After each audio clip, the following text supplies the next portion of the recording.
ഓം ശാന്തി 6/6/2024. ഇന്നത്തെ മുരളിയുടെ main points. മധുരമായ കുട്ടികളെ, ബാബ ഉദ്യാന ഉടമസ്ഥനാണ്. ഈ ഉടമസ്ഥൻ്റെ അടുക്കൽ നിങ്ങൾ ഉദ്യാന പാലകർ വളരെ നല്ല നല്ല സുഗന്ധമുള്ള പുഷ്പങ്ങൾ കൊണ്ടുവരണം. തളർന്നിരിക്കുന്ന വാടിപ്പോയ പുഷ്പങ്ങൾ കൊണ്ടുവരരുത്. ഒരു പുഷ്പം അല്ലെങ്കിൽ ചെടി എങ്ങനെയാണ് വാടിപ്പോകുന്നത്? അതിന് ശരിയായ വെള്ളമോ വെളിച്ചമോ കിട്ടാതിരിക്കുമ്പോഴാണ്. ഇവിടെ പുഷ്പങ്ങൾ എന്നുദ്ദേശിക്കുന്നത് ആത്മാക്കളെയാണ്. ബാബ നിമിത്താത്മാക്കളോട് പറയുകയാണ്, വളരെ നല്ല സുഗന്ധമുള്ള പുഷ്പങ്ങളാണ് ബാബയുടെ അടുക്കൽ കൊണ്ടുവരേണ്ടത്. അതായത് ബാബയുടെ അടുക്കൽ ബാബയെ കാണാൻ പോകുന്ന ആത്മാക്കൾ ജ്ഞാനവും യോഗവും കൊണ്ട് ശക്തരായിരിക്കണം. അല്ലാതെ ജ്ഞാനവുമില്ല, യോഗവുമില്ല, ധാരണയുമില്ലാത്ത ആത്മാക്കളെ കൊണ്ടു ചെല്ലുകയാണെങ്കിൽ അവർക്ക് ആ ആധ്യാത്മിക അനുഭവം ഉണ്ടാകുക ബുദ്ധിമുട്ടായിരിക്കും.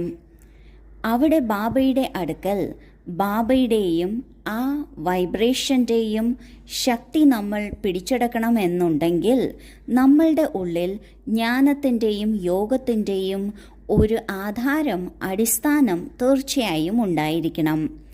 ഈ അടിസ്ഥാനം ഇല്ലാത്തപ്പോഴാണ് ആത്മാക്കൾ തളർന്നിരിക്കുന്നത്, അല്ലെങ്കിൽ കൺഫ്യൂസ്ഡായി ഇരിക്കുന്നത്. ബാബ ഉദ്യാന ഉടമസ്ഥനാണ്. ബാബയുടെ അടുക്കൽ ജ്ഞാനവും യോഗവും ഉള്ള കുട്ടികളെയാണ് കൊണ്ടുപോകേണ്ടത്, അല്ലാതെയുള്ള ആത്മാക്കളെയല്ല. ചോദ്യം: ബാബയുടെ ദൃഷ്ടി ഏത് കുട്ടികളിൽ വീഴുന്നു, ഏത് കുട്ടികളുടെ മേൽ വീഴുന്നില്ല? ഉത്തരം: ആരാണോ നല്ല സുഗന്ധം നൽകുന്ന പുഷ്പങ്ങൾ, അനേകം മുള്ളുകളെ പുഷ്പമാക്കുന്ന സേവനം ചെയ്യുന്നത്, അവരെ കണ്ട് ബാബയ്ക്ക് സന്തോഷമുണ്ടാകുന്നു. അവരുടെ മേൽ ബാബയുടെ ദൃഷ്ടി പോകുന്നു.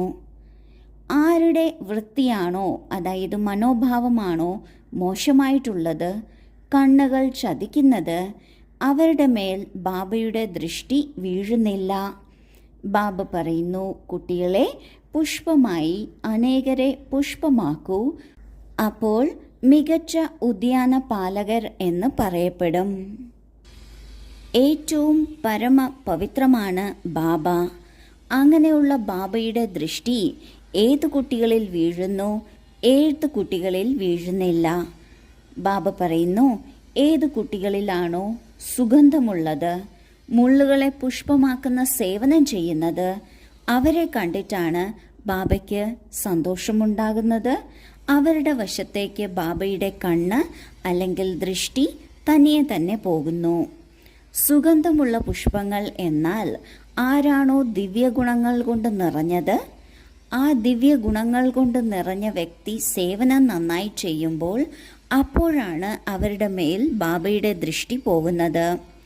ദിവ്യ ഗുണങ്ങളുടെ ധാരണയ്ക്ക് ഏറ്റവും ആദ്യം ജ്ഞാനവും യോഗവുമാണ് ആവശ്യം.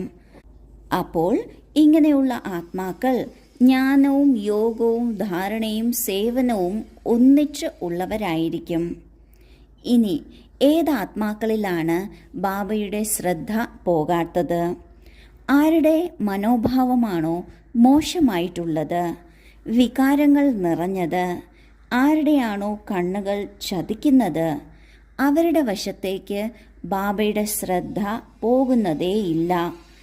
ഇതിന് കാരണം ആരാണോ വികാരങ്ങൾക്ക് വശീഭൂതരായിട്ടുള്ളത്, അങ്ങനെയുള്ളവരുടെ തമോ പ്രധാനത ഉള്ളത് കാരണം അവർക്ക് ബാബയിൽ നിന്നുള്ള വൈബ്രേഷൻ എടുക്കാൻ സാധിക്കില്ല.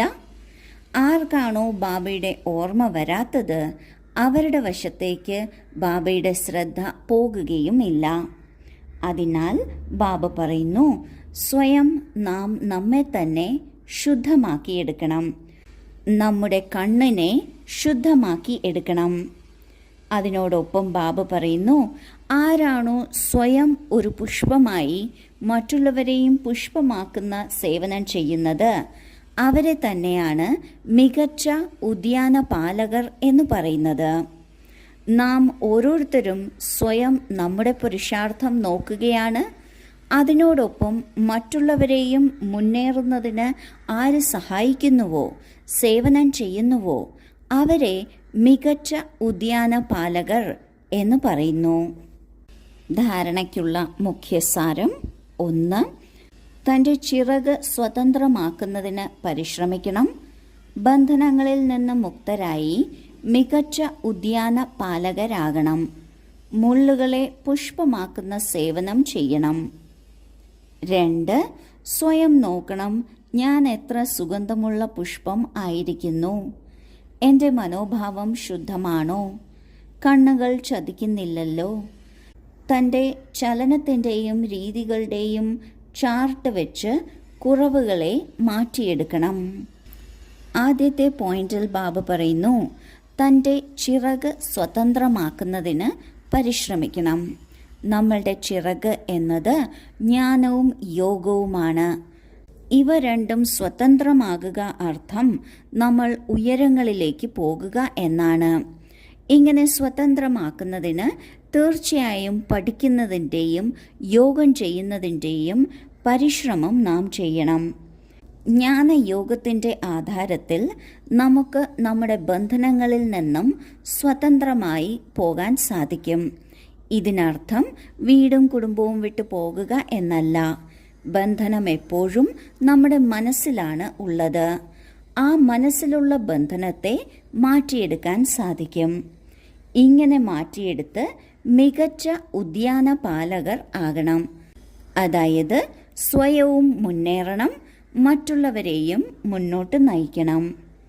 മുള്ളുകളെ പുഷ്പമാക്കുന്ന ഈ സേവനം തീർച്ചയായും ചെയ്യണം. രണ്ടാമത്തെ പോയിന്റിൽ ബാബ പറയുന്നു, നമ്മൾ നമ്മുടെ ചാർട്ട് സ്വയം നോക്കണം.